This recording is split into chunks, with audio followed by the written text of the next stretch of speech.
لە سێبەری باوەڕدا بەشی دووەم نووسینی محەممەد فەتحوڵڵا گولەن. ئەلف هەموو کەسێک لە ڕووی بەدی هاتنەوە بە پاک و بێگەردی لەدایک دەبێت و خاوەنی پێناسێکی گونجاوە لەگەڵ ئیمان و ئیسلامدا. فیترەت بریتیە لەوەی بەدی هاتن و ماهیەتی هەموو کەسێک پاک و بێگەردە و بە جۆرێکی وایە کە دەگونجێت لەگەڵ ئیمان و ئیسلامدا. بەڵێ مرۆڤ لە کاتی لەدایک بوونیدا بێ پەڵەولەکەیە و وەکو کاخەزێکی سپی ئامادەیە بۆ نووسین و وەکو ئامێرێکی تۆمارکردن وایە کە هیچی لەسەر تۆمار نەکراوە و وەکو هەویرێک وایە کە هەموو جۆرە شکڵێک وەردەگرێت و چەشنی کانزایەکی تواوە وایە کە چاوەڕێی ڕژان بۆ ناو قاڵ بە جۆرە و جۆرەکان دەکات و مامەندی نەمامێک وایە کە شایەنی نوشتانەوە و ئاراستەکردنە. هەروەک چۆن ئاوی سازگار و خاوێن و بێگەردی کانیاوێک کە لە بنەڕەتدا سەرچاوە و ماهیەتەکەی پاک و خاوێنە گونجاوە بۆ ئەوەی ببێت بە بەسوودترین و شیفا بەخشترین کانگا، بەڵام ئەگەر بە پێچەوانەوە بە خۆڵ و خاشاک پیس بکرێت ئەوە ماهیەتێکی دیکە وەردەگرێت. بە هەمان جۆر هەموو منداڵێکیش بە جۆرێک لەدایک دەبێت کە بە گوێرەی فیترەت و یاسا گەردونیەکان گونجاوە بۆ ئەوەی ڕاستیەکان قبول بکات و لێڵی و گومڕایی ڕەت بکاتەوە. هەر بۆیە هەرچێک بۆ منداڵانی تەمەن 5 تا 15 ساڵ باز بکرێت خێرا لە یادەوەریاندا دەینووسن و بە ناوی ئیمان و ئیسلامەوە لە دنیای دڵیاندا جێگیر دەبێت. بۆ نمونە کاتێک پێی دەڵێن گوند بێ بەڕێوەبەر و دەرزیش بێوەستا نابێت، کەواتە ئەم گەردونەپان و بەرینەش ناکرێت بەدیهێنەرێکی نەبێت، خاوەنی ئەویش خوای گەورەیە. وەرگرەکەی بەرامبەرت هێندە پاک و بێگەردە و هێندە لەسەر شەپۆلی لەرەلەری ئەو پەیامەیە کە بەبێ هیچ میکرۆب و مشەخۆرێک خێرا و تەکانت تۆمار دەکات. بۆشایی بەدی هاتن و بواری موگناتیسی فیترەت خێرا پەیامەکە ڕادەچێشێت. جاری وایە ڕوخساری هەندێک کەسی وا دەبینین کە بەرمەبنای مەعنا و پێوەرە ئاشناکانمان هەرکە ڕوبەڕووی دەبینەوە بڕیاریان لەسەر دەدەین و دەڵێین کەسێکی زۆر گونجاو و لەبارە و فیترەتی پاک و ڕەوشتی باشە. دەکرێت کوفر و تاوانەکان فیترەتی پاک و ساخ پیس بکەن و کوێری بکەنەوە. ئینسان بە کوفر و ئینکاری چاوی لە ئاست بەڵگەکانی سەرجەمی گەردووندا دەنوخێنێت و گوێیەکانی دادەخات و ویژدانی دەکوژێنێتەوە و فیترەتی خۆی کوێر دەکاتەوە و بە تەواوەتی خۆی لە هەموو سەرچاوەکانی ڕووناچی بێبەش دەکات و لە تاریکیەکاندا نوقم دەبێت و چەندەها لەکە و پەڵەی ڕەش کە خوای گەورە خۆشی ناوێن دەهێنێت بەسەر فیترەتیدا. لە بەرامبەر ئەمەوە مرۆڤ بە ئیمان و کردەوەی چاک پارێزگاری لە پاچی فیترەتی خۆی دەکات و بە خاوێنی دەیهێڵێتەوە، کەواتە دەتوانرێت بوترێت لە فیترەتی ئادەمی زاددا ئیمان سەرەکی و ئەسڵە و کوفریش شتێکی لاوەچیە. ئەگەر حاڵی یەکەم جاری فیترەت نەپارێزرێت و دەستی یارمەتی بۆ درێژ نەکرێت و ڕێوشوێنی پێویست نەگیرێتە بەر، ڕەنگە مرۆڤ ببێت بە مەسیحی یان جوولەکە یان مەجووسی یان هەر تەوژمێکی تری کوفر کە بە خەیاڵتان دادێت. کاتێک فیترەتی پاک و بێگەر دەشێوێنرێت مرۆڤ دەبێت بە خاوەنی فیترەتێکی دووهەمی شێوێنرا و لادەر. ئەو بێچووی باڵندەیەی کە لە هێلکەکەی دەتروچێت ئەگەر نەشفڕێت هەر باڵندەیە.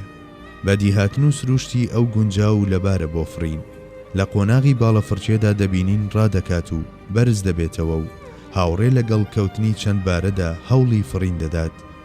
ئێمەش دەڵێین ئەم باڵندەیە لە داهاتوودا دەفرێت، بەڵام ئەگەر هۆکارێکی دەرەچی بێتە پێشەوە و زیان بەم توانایی ئەو بگەێنێت ئەو کات هەرچەندەش کە باڵندەیە کەچی ناتوانێت بفرێت.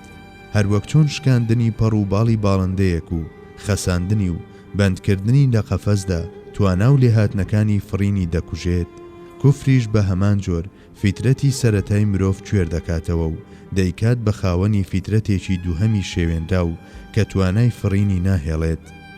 ئەو کەسەی بەهۆی خراپ بەکارهێنانی ئیرادەکەی و هۆکار و پاڵنەرە دەرەچیەکانی فیترەتی کوێر بۆتەوە فیترەتێکی دووهەم وەردەگرێت و سروشتە پاک و خاوێنەکەی خۆی دەشێوێنێت. هەروەک کاتێک حاڵی یەکەم جاری باڵندەکە دەبینین دەڵێین ئەمە باڵندەیە کەواتە دەفرێت. بە هەمان جۆر بە منداڵێکی تازە لەدایک بوو دەڵێین ئەمە موسڵمانە یان دەبێت بە موسڵمان. بەڵام ئەگەر لە داهاتوودا ڕەشەبای ژەهراوی بەسەردا هەڵبکات و ئەویش بەخراپ بەکارهێنانی ئیرادەکەی ئەوەندەی تر فیترەتی خۆی بشێوێنێت. ئیدی ئەو کات قۆڵ و باڵی دەشێت و ناوچی فیترەت لە ژێرخاچی تاریکی کوفردا بە نێژراوی و داپۆشراوی دەمێنێتەوە.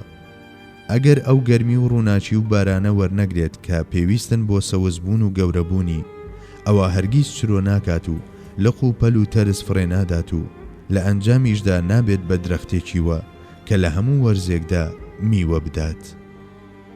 تا لە هەموو ئەم باسانەدا کە هەڵوێستەمان لەسەرکردن، هەمیشە دەگونجێت ڕوبەڕووی دوو بابەتی تایبەت بە قەدەر ببینەوە: هۆکارە دەرەکیەکان و ئیرادە. بەڵێ، هەموو منداڵێکی نوێ لەسەر فیترەتی ئیسلام لەدایک دەبێت، بەڵام هەر یەک لە هۆکارە دەرەکیەکانی وەک دایک و باوک و هاوڕێ و ژینگە و کۆمەڵگا و قوتابخانە و پاشان ئەوەی کە ئیرادە ئەمانە بە قازانج یان بە زیانی خۆی هەڵدەسەنجێنێت، کاریگەری ئەرێنی یان نەرێنیان لەسەر فیترەت دەبێت. لە قەدەریشدا هەموو ئەمانە حساب کراوە و بەم جۆرە نووسراوە: ئەم کەسەیان فیترەتی خۆی بە پاچی دەهێڵێتەوە و لە پێڕی بەختەوەران دەبێت، یان کوێری دەکاتەوە و لە کوفردا ڕۆدەچێت و بەدبەخت دەبێت. هیدایەت بریتیە لەو نور و ڕووناچیەی کە خوای گەورە لە ئەنجامی بەکارهێنانی ئیرادەی جوزئی لەلایەن بەندەوە لە ناخی مرۆڤدا هەڵی دەکات. وەکو پێشتر ئاماژەمان بۆ کرد، هیدایەت و گومڕاییش لەلایەن خوای گەورەوە بەدی دەهێنرێن. لە ئاەتێکدا دەفەرموێت: ولو شاء ربك لآمن من في الأرض كلهم جميعا.